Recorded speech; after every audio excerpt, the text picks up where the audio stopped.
आज हम आपको एक ऐसे मामले से रूबरू करवाने जा रहे हैं। आप एक तस्वीर देख रहे हैं जिसमें दूल्हे का नाम अतुल और दो नाम दुल्हन के दिखाई दे रहे हैं और दुल्हन दोनों दाएं और बाएं खड़ी है। जुड़वा बहनों से शादी करने वाले लड़के पर केस दर्ज, जाने शादियों पर क्या कानून और कितनी सजा हो सकती है।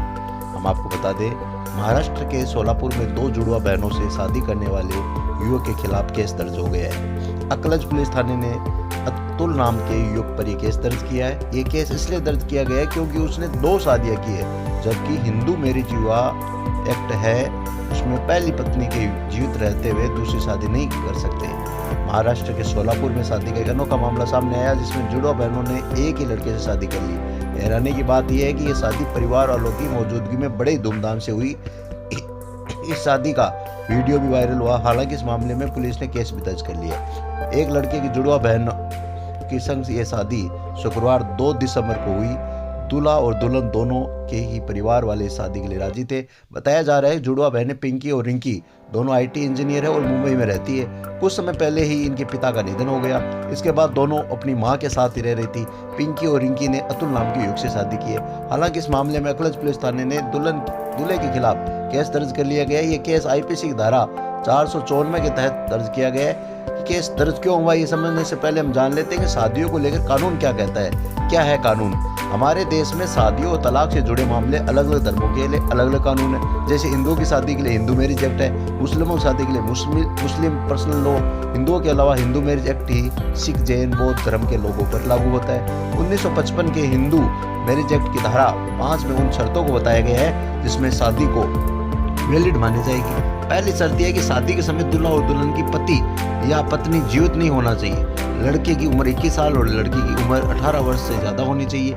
हिंदू मैरिज एक्ट के तहत शादी के लिए दूल्हा और दुल्हन दोनों की सहमति जरूरी है। हिंदू धर्म में पहले पति या पत्नी की जीवित रहने दूसरे शादी नहीं कर सकते हैं। दूसरी शादी तभी होगी जब पहले पत्नी या पत्नी की मौत हो चुकी है या फिर अगर 7 साल तक पति या पत्नी का कुछ पता न चले, उसके जीवित रहने का कुछ सबूत न हो, तो ऐसे में दूसरी शादी कर सकते हैं। हम आपको बता दें, हिंदुओं की तरह ईसाई धर्म में भी दूसरी शादी की मनाही है।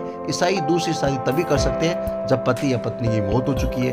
मुस्लिमों को 4 शादी करने की इजाजत है। इसके अलावा एक स्पेशल मैरिज एक्ट है जो 1954 में लागू हुआ। ये कानून 2 अलग अलग धर्मों के वयस्कों को शादी करने का अधिकार देता है। स्पेशल मैरिज एक्ट सभी पर लागू होता है। इसके तहत शादी रजिस्टर्ड कराने के लिए धर्म बदलने की जरूरत नहीं होती। अब बात केस दर्ज क्यों हुआ इस मामले में। सोलापुर में 2 जुड़वा बहनों से शादी करने पर दूल्हे अतुल पर केस दर्ज हो गया। ये केस इसलिए दर्ज हुआ है क्योंकि उसने 2 शादियां की है। जब हिंदुओं में 2 शादियों की मनाही है, उस पर आईपीसी की धारा 494 के तहत केस दर्ज हुआ है। ये धारा कहती है अगर पति या पत्नी के जीवित रहते दूसरी शादी करते हैं तो ऐसी स्थिति में शादी अमान्य है। ऐसा करने पर 7 साल तक की जेल या जुर्माना या दोनों की सजा हो सकती है। इस धारा में अपवाद भी है और ये अगर पहली शादी अदालत अमान्य कर चुकी है तो फिर दूसरी शादी की जा सकती है। कुल मिलाकर हिंदू मैरिज एक्ट के दायरे में आने वाले लोग दूसरी शादी तभी कर सकते हैं जब उनकी पहली पत्नी या पति की मौत हो चुकी हो या फिर तलाक हो चुका हो। हम आपको बता दें, हिंदू विवाह अधिनियम अलग है और मुस्लिम विवाह जो उनका एक्ट बना हुआ है वो अलग है। तो आपको हम बता दें कि हिंदू युवक या युवती शादी तभी कर सकते हैं जब उनका युवक की पत्नी और युवती का पति मर चुका हो या उनके बीच तलाक हो चुका हो। आइए ऐसी ही जानकारी के लिए आप तंत्र से जुड़े।